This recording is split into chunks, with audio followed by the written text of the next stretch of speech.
It's all good. I'm gone. Quentin.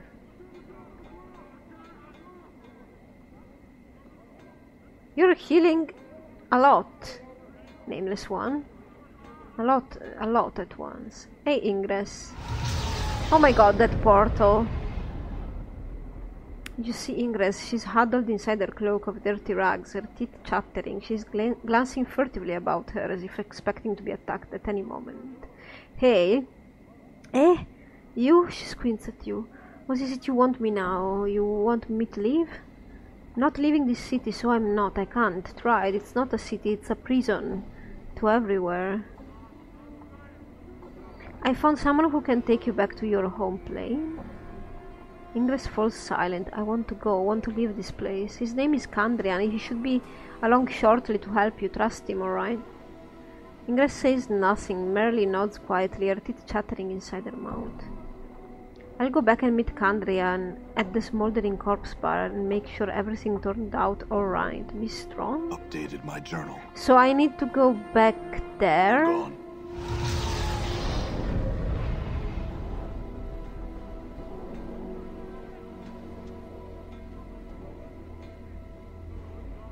Is this a house? No, right? Sorry, I'm also on the hunt for houses and whatnot. This is the mausoleum, this is our friend's house. This is the bar.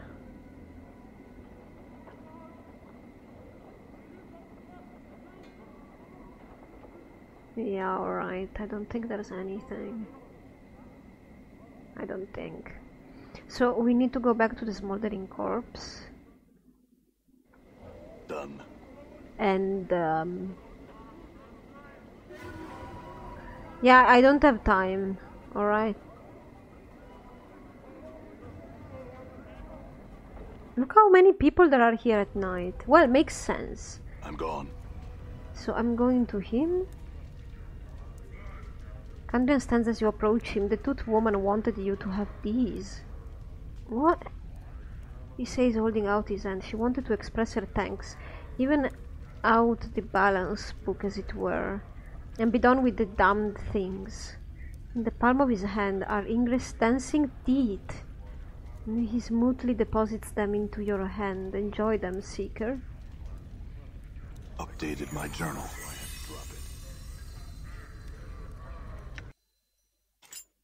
Oh, and I forgot to go to the merchant, of course. Oh. What?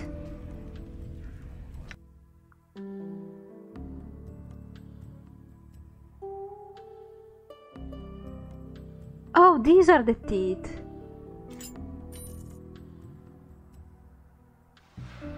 This is a handful of Ingress' living teeth. Apparently, they didn't want to go with her back through the portal to her home plane. They rattle amongst themselves whenever they are held close together. They remind you of a bunch of creepy ivory hopping bugs. Use? You examine Ingress' teeth. You can't shake their resemblance to ivory bugs. You get the feeling that they are looking at you expectantly, awaiting some command. Oh, well, yeah, Morte has teeth as weapon. Morte, come here. Morte floats over. What's the chant, Chief? What about these teeth? Morte glances at your palm. Ish. He seems morbidly fascinated. Ugly little birds, aren't they? Do you think you could use them somehow as a weapon, maybe? Bar that, Morte shudders. Would you want those things in you? Grab Morte, show the teeth into his mouth. Come on, Morte, they seem to like you. Look at the way they're staring at you. Those little pikers better not come anywhere near me or I'll... Morte pauses. You know, I have an idea. How to threaten teeth. I have no idea how to threaten teeth. I'm not going to force it. Oh? What's wrong? The Morte floats in closer and glances at your palm. Hey, they look like they're planning something, don't they? They sure do, don't... What happens next is difficult to describe and painful to watch. Faster than you can close your palm, the teeth hop out of your hand and swarm into Morte's jaw. Morte howls as Ingress' teeth promptly rip out his old teeth and then jump into the exposed cavities. Oh my god! Morte continues howling. The teeth settle in, adjusting themselves and planting their roots with a horrid drilling noise. You okay? Morte doesn't seem to hear you. He keeps howling and howling, then suddenly starts smashing his teeth together. He gets in 3 powerful bites before the upper and lower teeth lock together and prevent him from opening his mouth. Wow! Morte mumbles something at you, his eyes wide. You okay? The teeth suddenly unlock and Morte takes a deep breath. Why? I will kill you for this. You planned that, I know it. Look, I didn't mean that to happen. I even warned you. How do they feel? Well, in any case, we are even. You did not read me the last line of the tattoo, and now you have new teeth. Morten moves his jaw around experimentally, odd, but not bad. Suddenly, the teeth extend into fangs. Oh, they change. Oh my god, that's terrifying. Right? They shrink down to normal, then fangs again, then normal. I think I'm going to like this. Well, see? I'm sorry, Morte, I didn't mean you any harm. What? Enjoy them. Oh, I'll still get you for this, Morte replies. He grins, his teeth turning into fangs again. Just you wait, yeah. Revenge never helped anyone, are you sure? I don't know if this is something you should say. I'm expecting you to get at me, Morte. Don't you worry. You turn around to go your own way when you suddenly hear Morte let loose with another howl of pain. Oh, what happened now? You turn to face Morte again, only to see the teeth finishing ripping themselves loose from his mouth and leap back towards you. You catch them easily. Morte, still grumbling, groans painfully. I don't know, it seemed like everything was fine for a minute there, but then they ripped themselves out again. The teeth group themselves in your hand in a way so as to somehow face Morte, and then clack twice at him fiercely. I'm thinking they're angry with you, Morte. Oh, I see. Wait, what? They're mad at me? Why? Probably because you threatened me. Also, well, you did insult them, remember? Ugly little bergs, little pikers. Oh, you've got to be kidding me. Come on, Chief, give them back. Wait, you want them now? Can I assume your vow of revenge against me has been tabled? Morte looks annoyed. Well, it's just that they might be, useful. Morte tries to ignore your grin. Alright, yes, I retract my vow of hideous revenge against you. You're one lucky sod too, might I add. It would have been horrifying. Happy? Can I have them back now? Alright then. As you move to hand them back to Morte, the teeth crawl up your arm until they arrive at your shoulder, chittering and occasionally clacking angrily at Morte. I don't think they're going to be happy until they get an apology, Morte. I know, I didn't hear you right, boss. I think they did what they did to make a point, Morte, but now that it's made, well, you did taunt them, and we know how good you are at that. Sometimes there's a price, Morte sighs. It's times like these I really miss having eyelids, so I could close them and count to 10. He pauses. Alright, teeth. Wait. No, stop that. I can't do it. There is only so much a skull can take. I'm not going to give an apology to a bunch of ugly, yellowed, rotting teeth. Uh-oh. The teeth chatter with outrage for a while and then clack sharply twice. More at Morte before settling down. You're not sure how you can tell that they're sulking, but you're pretty sure that's what they're doing. Well, alright, Morte, if you insist. I'll just put these powerful enchanted shape-changing teeth that, by the way, I suspect are capable of learning and will grow more powerful and magical as you do. In this pouch here, you let me know when you change your mind. How do I know all these things? Hannah, who has remained surprisingly silent through all of this, finally breaks down. She starts laughing uncontrollably, tears streaming from her eyes, leaning against a nearby wall and howling, her tail lashing back and forth with each new eruption of laughter. Morte winches painfully. Boss, this may be the most humiliating moment of my entire career as a murmur. We all have our torments, Morte. Looks like today this is yours. Well? Morte groans. Alright. Morte appears to steel himself, then says, Teeth, I'm sorry, really. You're no uglier than any other enchanted bicuspids I've ever encountered before. You're as nice a shade of yellow as can really go on teeth. And the rotting crack was totally out of line. I hereby tender my apologies and offer to make amends, alright? Hey, that actually wasn't that bad. Better than I expected anyway. What do you say, Teeth? The teeth chitter for a bit, almost as if they're considering it. After a while, they turn to face Morte and clack once, then settle down comfortably in your shoulder. I think they're satisfied, Morte. I think they're leaving it up to me as to when and whether or not to equip you with them. Anna's laughter finally subsides to a normal level. Oh, Skull, I have to say, I didn't think it was possible, but something happened that finally made putting up with your bobbing and chattering worth the while. It has. She wipes the tears from her eyes and gives one last delighted chuckle. Morte sighs, fine, whatever, you're the boss. I'll be over here, nursing what's left of my ego back to health. Can we go now? Let's. But... Ooh, they make a sound. Hey. Hey, come on. Hey, come on. Hey, come on. Hey. But... Hey. Hey. The other weapon, his normal teeth don't... Hey.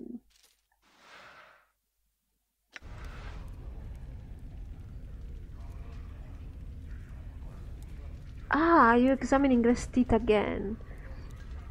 You can't shake the resemblance to ivory bugs. Okay. I want you to do piercing damage. I want you to become a magical weapon. What?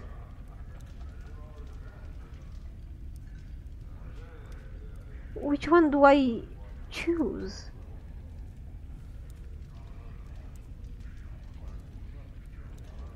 I want them to become magical weapons.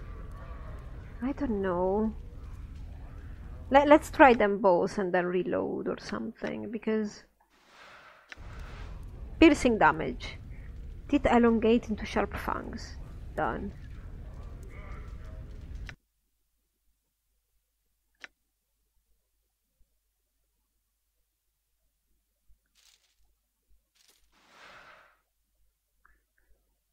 To change the teeth to a different type, select use. The teeth may gain new options and abilities as Morte goes up in level. Magical? The teeth rattle about wildly, then suddenly settle down. After a brief moment, they begin to emit a soft magical glow. But how do I... What's the word, Chief?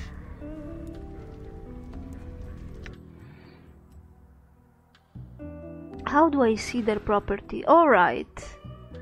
So they have crushing. Okay.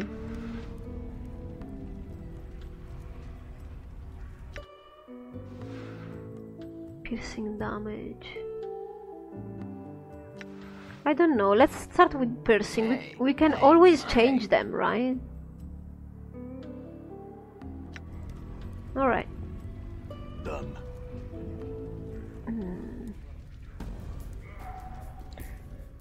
Ah, well, we could have done something else in here.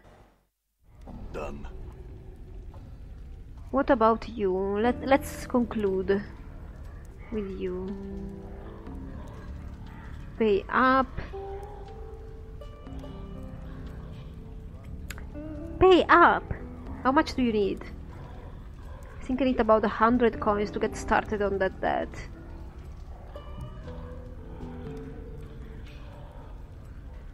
I'll lend you the money. Here, take it and pay up now. Can you think of another solution?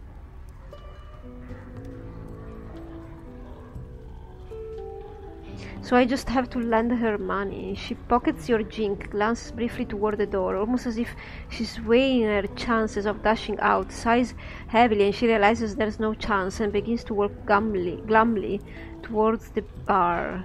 My thanks, I suppose. Don't mention it, and don't even think about heading for the door until you've paid up. All right. I'm gone. She's actually going to pay up. Why not?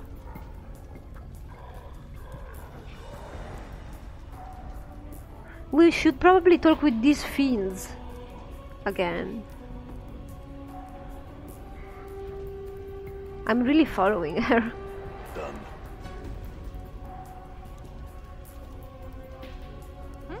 Right? Oh? You're new?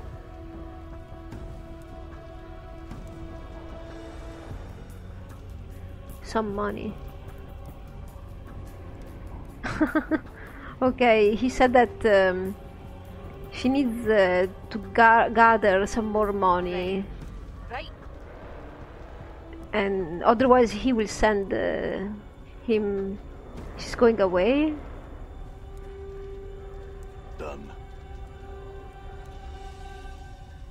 I'm going. You don't have to pester me. Okay, she's either going away, which is probably the right thing to do, or let's talk with him now. All right. You should have something for me.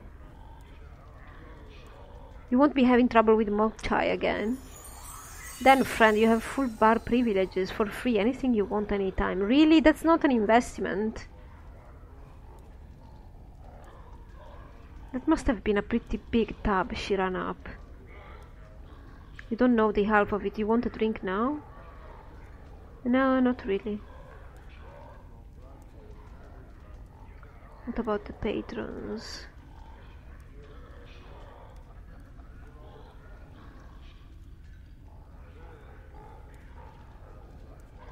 Okay, he's not answering to me, then that is fine. Let's talk with O, because he's new. Is it? I don't remember him. You see a man standing stock still. He isn't moving a muscle. On closer examination, it appears that he isn't even breathing, just standing. His eye sockets are empty holes in his face. Contained within their bounds is a flat grey light that seems to dance with possibility.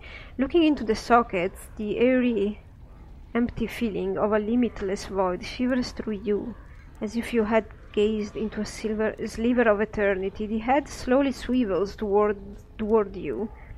You notice that no muscles appear to move under his skin as he turns, and he speaks in a pure, bell-like tone. Well met, wanderer. You have forgotten again, haven't you? Huh? Who are you? I'm O. Or Zero. What is it? For some reason, when he speaks his name, it sounds like he's speaking of much more than a single letter. As if the speaking of his name contained untold possibilities and nuances. No human tongue could ever create such a sound. What are you? It is my name. It is the name of a portion of eternity. I am a letter in the divine alphabet. Understanding me leads to understanding existence. I am writ in the true names of alpha of everything. My being encompasses truth. I am mathematic, organic, metaphysic. So, the divine alphabet is writ in the name of everything that exists, from the seed at the hearts of the elemental planes to the core of the great beyond. My brothers, sisters, A single word translates into the two in your mind. And I reach across all that is, was, or ever shall be. We are thought and reality and concept and the unimaginable. Tell me about the great beyond? What? You would not understand, no mortal possibly could. It is beyond the powers of comprehension of all but the most powerful of powers, and once they understand, they move beyond the veil of mortal comprehension. I can explain it no more than that. Perhaps sometime you will understand. Okay. So what are you doing here? Why, I am watching the ebb and flow of mortality. What do you see? You mortals are like wasps. You build your lives' nests from the slimmest of branches, and when the wind shakes your home life free, you seek to sting the wind to death. Instead of realizing your foolish mistakes, attempting to repair the damage you have caused yourselves, and learning from your experience, you bring harm to any who have the misfortune to blunder near you in your time of pain and distress. My advice to you and to all mortals: stop acting like an insect and start acting sentient. I think you don't get it. People have feelings, and feelings get in the way all the time. I agree with you, but that's not possible to eliminate feelings. I wish I could eliminate feelings altogether. Nah. Everybody has feelings, but a lot of people have too many feelings, definitely. Like, they are touchy-feely for everything. I think it's something that's very common during these times in the world, in real life, I mean. I'll think about that. In the meantime, answer questions. What does he wish to know? I completely... I blundered. I don't know, because maybe I should have asked him if he knew me. Because it seemed like he knew me. The patrons? The patrons of this place are varied, yet all mortal. Like all mortals, their concerns are limited, with the potential of blossoming into actual truth. I can tell you this, though: you may find a companion dear to your heart here, at least as dear as your heart will allow. Yeah, I already found him, I think. I think I like him very much. I think I should be insulted. Why? I don't like your tone? Why? I didn't take this as an insult. As dear as your heart will allow. We all have different allowances for our feelings and for how close we want people to be. Some people are colder and some people are warmer, but that's not a fault. Wow. Another question, please.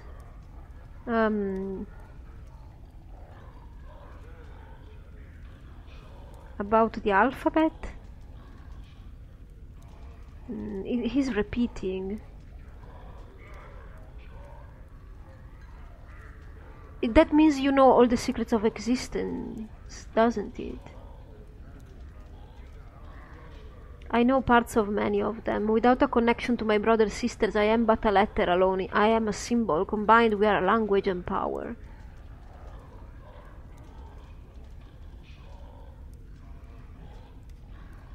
Yeah, it is a metaphor, but... So you don't know the secrets of existence? I did not say that. A letter is still a powerful force, even on its own. Allow me to show you. He opens his mouth wider and wider still. The mask of his face tears around his eyes, mouth and nose, revealing that hint of eternity you glimpsed earlier. You are lost in it, adrift in it, a part of it. You return to your mundane senses and realize that all has vanished. Yet somehow your horizons have expanded. Enlightenment has brushed you, however briefly, across the brow. Okay, so how this was described, it reminded me of Twin Peaks. Like the new series. whenever people... I think there's only one character that does that, or maybe two. Take off their faces and you see nothing beyond the face. That's amazing. I love that kind of imagery. That was indescribable. Okay. But I cannot talk to him anymore. Eva now? He's gone. Gone forever. Thank you for wisdom.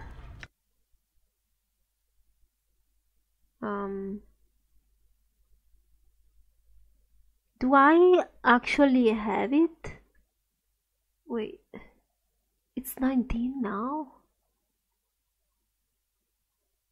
Okay. Maybe he just appeared. Maybe he appears and disappears. Well, I'm losing people, right? What is this? Oh, I cannot open that. I cannot even touch that. So, I wanted to talk to these people about something, right? The Abishai rears back as you approach. Take the little chaos rat, indicating Anna, away from us and we shall bargain. Until then, we'll have no words with you. Really?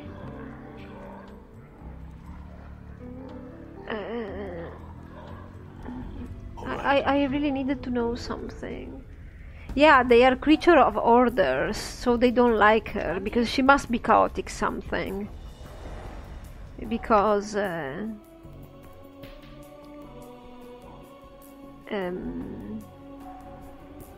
chaotic neutral. I don't know why, but chaotic neutral is just like... I don't know. It's okay, I suppose. But... she has a faction, though, in depths. Free League. A group of individuals who hold similar beliefs about the nature of the multiverse. Belief is power and on the planes. If enough people believe in an idea, that idea may become reality. Depths are individualistic bloods who have banded together to protect themselves from the other factions. Truth? There is no truth. Just live free or die. I don't know, that's disrespectful a little bit. Yeah, individualism is good, and yet not really. I have explanations. My explanations for things are amazing. Now, are they? I mean, as if I didn't understand this already. She looks out for herself, and that's about it.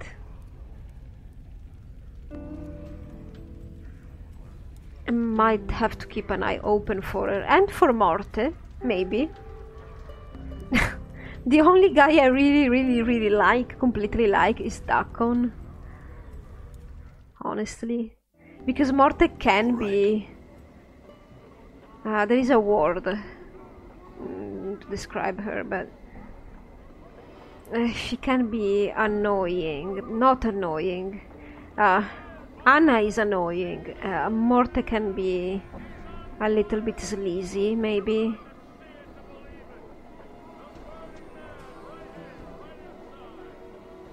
Shall we go for another tat? Or what? Maybe I should just roam around and see whatever else I have missed, guys. Alright, everybody. The Ruined Cathedral is here. I just remember that I have this feature, so let me... I have to go behind like this? Alright. Done. So we... behind here, alright.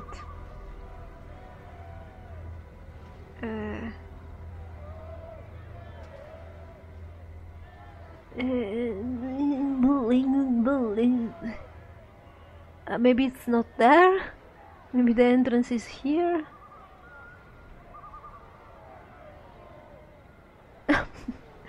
Game. I'm not questioning it, but oh god. It's there. But why would you do this to me? Oh, beautiful. I didn't expect this kind of interior. Look at how flashy this person is. Hola. Hello?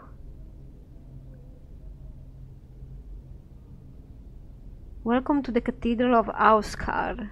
Have you come to worship Auskar with me? You can be his second disciple. No, thank you. Why are there no other disciples of Auskar? Over the years I have had many disciples. Unfortunately they have all disappeared. It's quite frustrating actually. As soon as they become initiates, I never see them again. Lately there has been a rumor going around that the lady herself is the cause. Now no one comes by anymore. You are the first soul I've seen. Stop by in a long while. Tell me more about Auskar. Aula's voice takes on a tone of adulation. Auskar is the keeper of gateways. Within Auskar lies the power of portals, doorways, and opportunity. Sigil, also known as the City of Doors, used to be the home of Auskar until it was cast out by that accursed lady. Now there are few worshippers of Auskar here because the lady forbids it. That will soon change, however, as I help the people to see the greatness of Auskar. She cannot stand against the will of the people.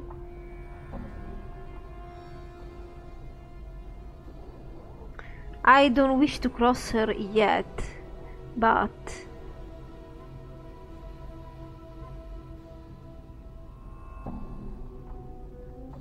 what? Are you kidding me? I hate when dialogue does that, because I can choose whatever to talk for first. So if I don't choose to pick up the quest, why are you now gating me out of it? Ah, that was bad game, badly done.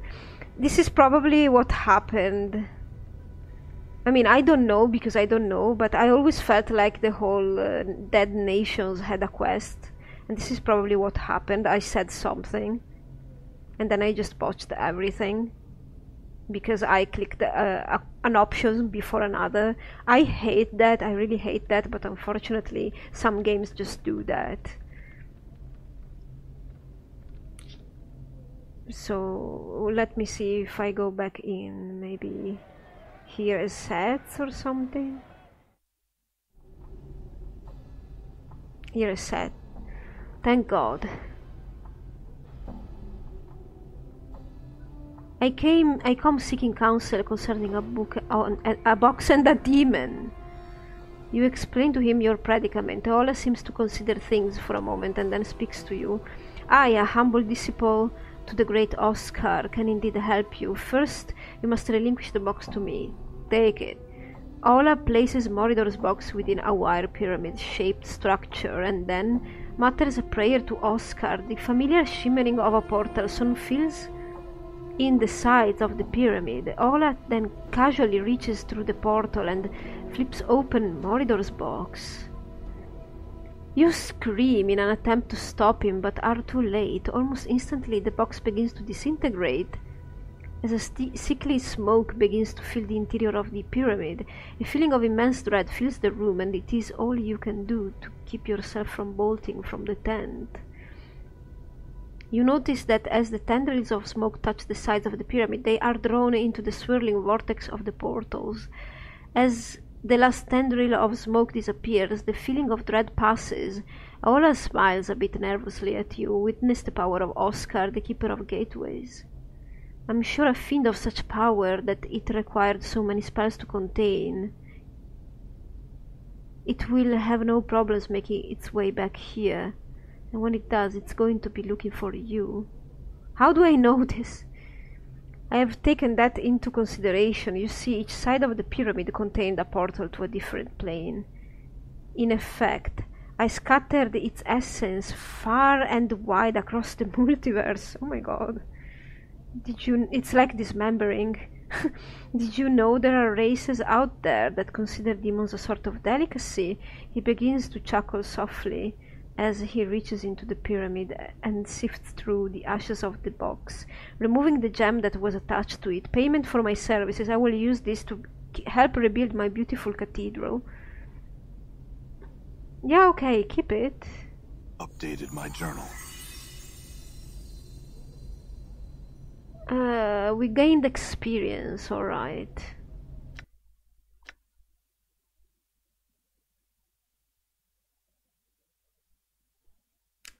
We need to talk to Mara about the box. Let's do that quickly.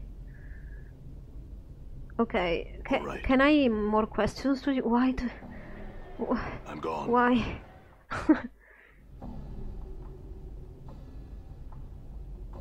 Oh, I'd like to purchase that gem. No, I think it's good that he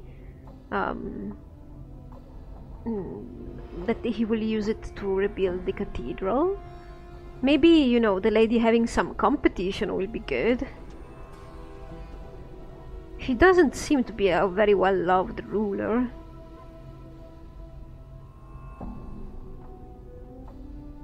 Oh no, okay, I don't really have anything to ask you about. I'm gone. So, Morte,